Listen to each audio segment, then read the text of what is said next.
Hi guys, I'm Ginny. Welcome back to the Big Sew Along and welcome back to week 2 of our Diane Ericson Sew Along. This week is French fold shrug version 2, which is this, a button front shirt or tunic version with a little lapel. I'll actually just put some pictures up here for you. What do I need to tell you about this version? For this one, the one I made, I used a size small pattern, again, which is the size I used for my original shrug. This fabric that I'm using is cotton. It's like a quilting weight cotton. And again, I have added a band along the sides. You'll see when we go to cut this out in the tutorial. This time I did it on purpose because I just really liked the way it looked. I ended up using 5/8 inch buttons.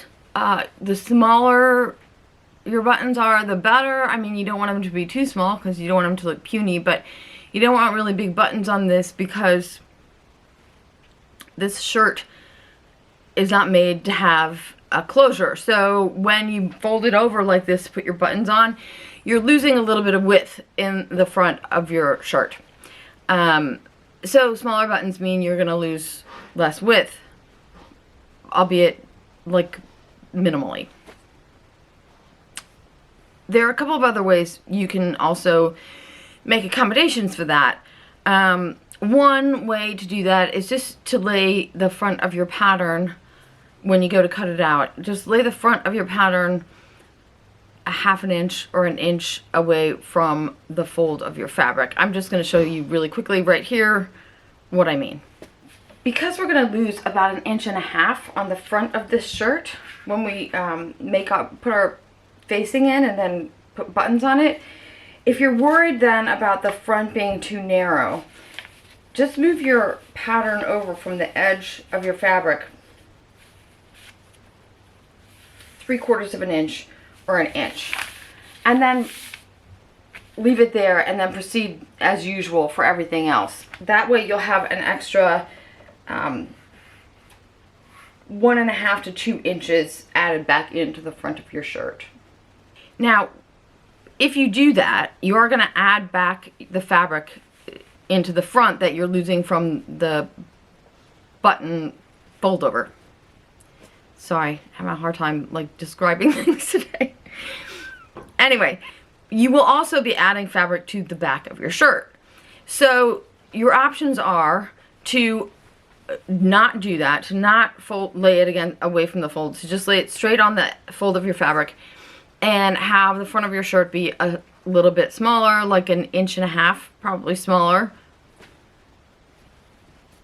My light just went out. I don't know. I'm just gonna keep going.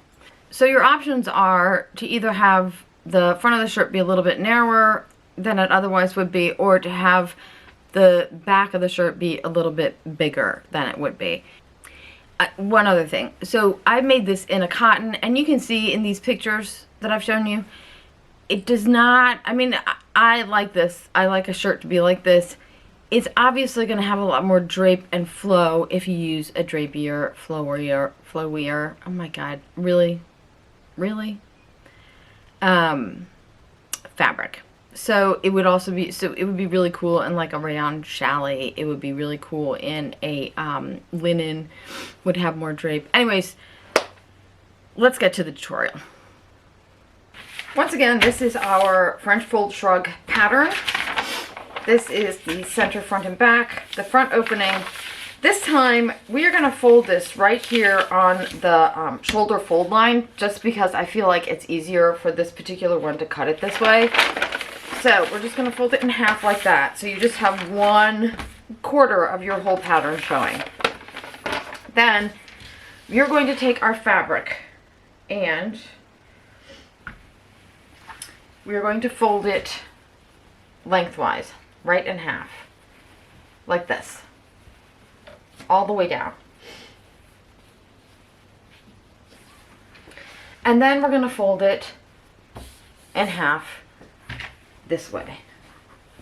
So now we have our pattern, our fabric folded into 4 equal rectangles right on top of each other. Now, for this version, it's important to have a crease line of some sort. I really crease mine, which you don't have to do, but you're going to want to put some sort of a crease in your front edge right here, all the way up.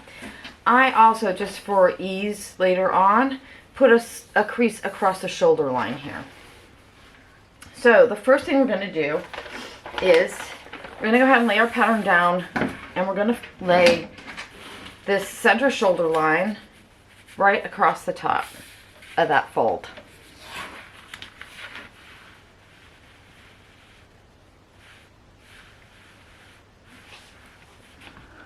Like that, okay?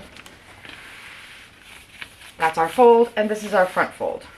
Now, I'm going to turn this around this way so you can see. We're going to cut all 4 of our sleeves at the same time. So make sure that's evened up. And again, you can see I've added a separate strip of fabric on here. I did that this time. I did it on purpose, just because I really liked the way that looked on the other one. So, okay. We're all lined up there. Now, take our chalk paper and mark this line, our sleeve line. This is exactly what we did with our first shrug, only we did the front and the back separately. This time we're just going to do them both together. Okay. We have a reasonable chalk line there. Now we're just going to go ahead and cut this. Alright, so that's our sleeve done. Now we're just going to ignore that. Now we're going to make our facing. And the way we're going to do that is we're going to measure from our shoulder fold up here to the bottom of our fabric down here along this front fold. Mine measures 36 inches. We're going to add 3 inches to that. So I need a strip that is 39 inches long by 8 inches wide. They all need to be 8 inches wide. And then the length is this distance plus 3 inches. We're going to take a separate strip of fabric that is, in my case, 39 inches by 9 inches, sorry, by 8 inches. And I'm going to fold it in half, right sides together. I'm going to fold it in half. I guess that's lengthwise. I think I get that wrong every time. And I am going to make a little notch 3 inches from the top edge. So right here.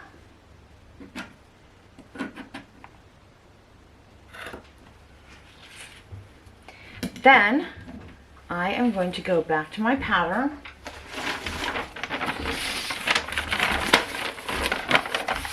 And you're going to use your, I've already done this, but you're going to use your chalk again to do this.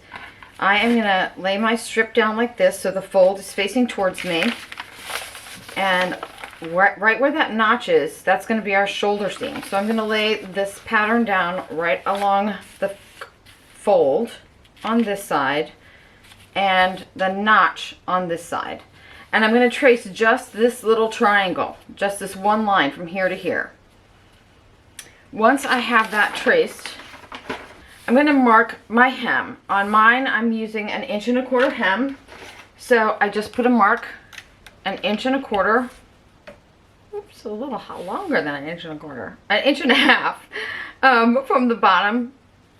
from the bottom piece. Oh, and you guys, we need to finish the edges of this. I serged all 3 edges of this, not the bottom, but both sides and the top. Then along this front line, I have used chalk to mark 1/4 inch on either side of my fold. So this, here's my fold. I have 1/4 inch on this side and 1/4 inch on this side. And I've gone all the way up to where we have that little triangle slice thing.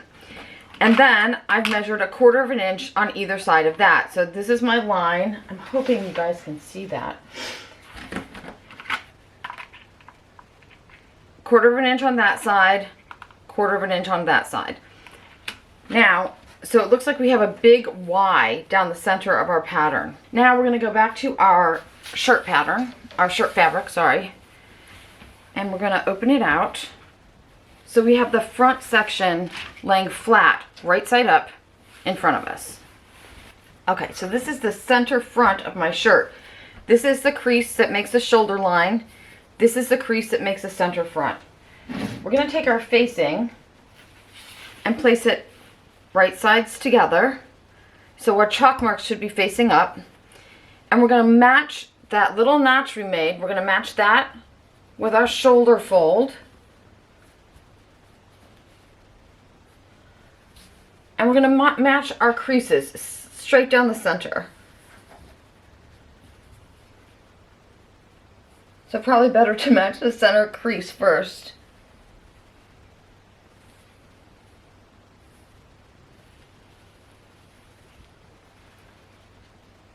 Like that.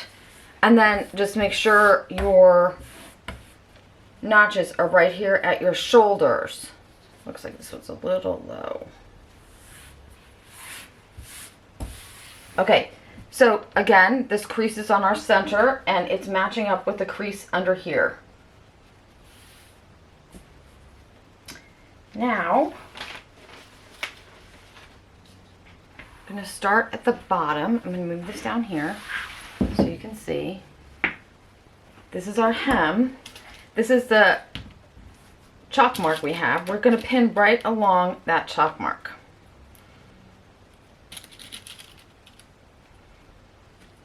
And then for this portion, I'm actually going to put pins right in the center crease. Now when you get up here to the top, where it looks kind of like a Y section, put a couple pins in both sides. So here, here, here, and here. And before you do anything else, just double check that your shoulder lines match up with your notches on your facing, and mine do. They look good. We're gonna go to the sewing machine and we're gonna start on this side, and we're gonna sew on this chalk line, back tack right here. So from here to this first chalk line, then we're gonna sew all the way up along this chalk line. You can remove your pins as you go because your stitching will hold this in place. We're gonna go all the way up to the top. When we get to this corner right here, we're gonna pivot and we're going to come out like this. And then we're going to go around. I'll show you how to do this corner in just a second. We're going to come out like this, come back down like this, up here, down here, all the way back down this chalk line, and then along this hemline here, and then again back stitch. Now, when you get up here, it's going to be a little bit tricky. You're going to have a wide distance. It's a ½ inch between these two chalk marks. You want them to sort of meet where our original cut marking is. I think the best way to do that is, you can see here, this is a sketch of what our cutting lines look like. That's the center fold. Those are the two chalk marks that go alongside. So when you come up this side, you're going to stitch just like this. You're going to have a little pivot here. When you get to this angle right here, you have a pretty big distance to cover. My suggestion is that you go a stitch or two past your cut line and then angle a stitch this way and a stitch this way. You may need actually 2 stitches on each side, but whatever it takes to get over to here, and then come back down this way, pivot, and then again the same thing when you get to this edge. Go a stitch or 2 past your chalk line there, and then angle your stitch out this way and then angle it out this way before you come back down this side. That will make that transition a little smoother, and it'll also give your fabric a little more room to fold once we put our facing towards the inside. So we're going to come all the way back down here, and then of course our hems will be down here. Now we have our facing piece completely sewn down the center here, and we're going to start at the bottom. And we're just going to cut straight up on our crease, all the way up.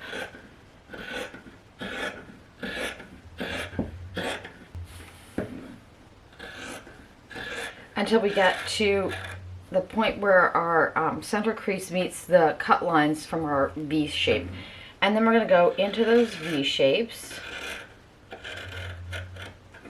on both sides. Once we have this front cut open like this, and you're gonna cut into each of those corners and trim all of your corners down. These seams are only 1/4 of an inch, so they should be fine. But right here at the bottom, what we're gonna do is we're gonna move over about 1 inch from the edge of our seam, from the edge of our facing, and snip up towards the hemline through both pieces. And then it's about a 1/2 inch from the sewing line, and then cut this off this way. So you have something that looks like that. Then go back and just cut this piece off, not the under piece. You want to save that for when we turn it around to the back side, like that. Then you can trim this corner down more, so you'll get a nice turn there. Now, we're going to turn all of this to the back side, and your hem will look something like this. So when you sew the rest of your hem up, this will be a nice, neat corner over here. Before we do that though, you're going to want to probably understitch as much as you can. So go ahead and press all of your seam allowances towards the facing. There are going to be parts where it's really hard to get into the corners for stitching, but that's okay. Just stitch where you do the understitching as far as you can. By understitching, I mean this is our seam allowance, this is our facing, and we're going to stitch right along here next to our seam. We're going to sew our seam allowance down to our facing, and you're going to go, like I said, as far as you can. You won't be able to go all the way down here into the hem because you have a corner, and you're going to have trouble up here where we get into this corner at the neck. But just do as much of it as you can, focusing mostly on this front edge. At this point, the front of our tunic should look something like this. This is just the center opening. You can see right up here. Those are our little V shapes. Now, we're going to forget about the facing for a little bit. We're not finished. This is what the inside of our hem looks like, that. And I just pressed my hem up on the front piece, but you don't have to do that yet. We're going to come back to the facing in a little bit. First, we're going to fold this right sides together so our back is on top of our front. The next thing we're going to do is just sew this underarm seam. So we're just going to sew from here to the corner here and pivot and come back out here. Now when you get to this point, you may want to do what we did here and do your little stitches in and then again out. Alright, so now we should have something that looks more or less like this. Our sleeves, our neck opening. Now the next thing we're going to do is we are going to sew these side seams shut right here on our wings. But before we do that, we are going to flip this over so it's right side down. And on the back side, we're going to take our wings and fold them over like this, just towards the center back. And right here at the top of each of the wings, we're just going to put those together like this. We're going to pin that together with a safety pin. And then we're going to go, I'm going to put mine like right here, close to this edge. And then we're going to go try it on. And the reason for this is, if this distance between the underarm and the end of your wing is too long, then when you put this on, this is going to hang really low and it's going to be uncomfortable to wear. It's going to hang close to your rear end. If this distance is too short, it's going to pull this in too much and you won't be able to close your shirt. So go to the mirror, try this on, and make sure that that fits before we do anything else. Put a pin in the front so you know it's going to close.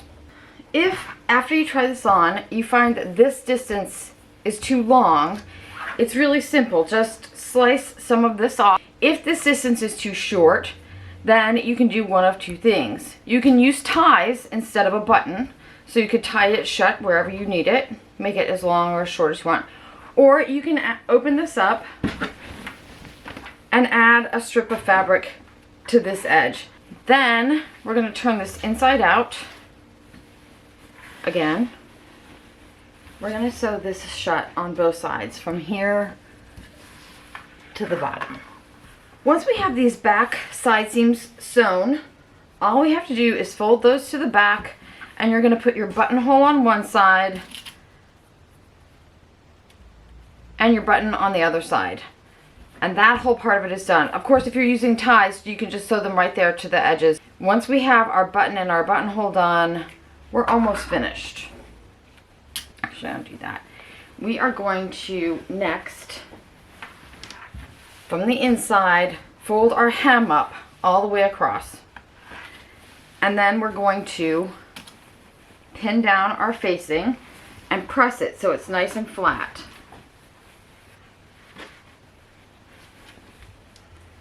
On the inside, so it looks like that. And then we are going to start, actually I think I'm going to start right here at the bottom of my hem, and I'm just going to start right here where my facing is, and I'm going to sew all the way across the hem until I get to the other front, and then I'm going to sew straight up this edge of the facing all the way up here to the edge of the facing, and then the top edge is going to look like this. It's going to be a square. So you're going to come up this way, actually it's up this way, over here, and down here, back to where you started at the hem. Then, all we have left to do is our hem cuffs, our cuff hems, and our buttons. For my cuff hems, I am just going to bind mine with bias tape. You can put a tiny hem in here, but you can see how this this gets narrow at the bottom. So if you just fold this up underneath, it's going to be, you're going to have a hard time getting it into there. So I recommend just doing a bias binding there. Or you could make a facing for this part if you wanted. Then the very last thing we need to do is, oh, we have to stitch this down. If you want to stitch this little flap down, stitch it either to the back or to the front as you like. I'm going to stitch mine like that to the back. I always like that as a detail. Then all we have to do is our buttons. And I think the easiest way to do the buttons is just to try it on. See where you need your first button.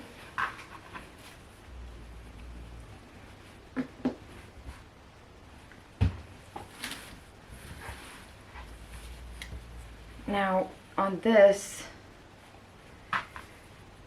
these little things right here, these little points right here, sorry, these little points right here actually get folded back like that, like a little lapel. So do that before you try it on and establish where you want your buttons. But generally speaking, if you fold it over, it's going to fold it over about a ½ inch. You're not going to want to use giant buttons on this. If you want to use bigger buttons, you're going to have to move it over more.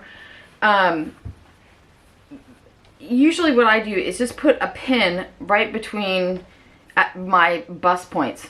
So that will keep that closed where it gets the most stress. And then I measure 2.5 for a ½ inch button. I measure 2.5 inches from there up for my first button, and then I move it 2.5 inches down for each additional button for as long as you want. Now the thing is, don't just measure that out like I said, like 2.5 inches, and put your buttonholes in. Pin it that way and make sure that that's where you want your buttons to be. You can always adjust the buttons however you like. Alright, aside from having trouble speaking today, while I was filming this or videoing this or recording it, whatever you want to call it, I was also having a little trouble with my camera. So I apologize for that. I hope you were able to stick through the whole thing. If you like this video, or if you watch me on a regular basis, please hit like and subscribe, and come back tomorrow for our Friday Sews video, and also next week when we're going to be doing Diane Ericson video number 3, which will be the river tunic. Alright guys, I got it all out. I'll see you soon. Bye.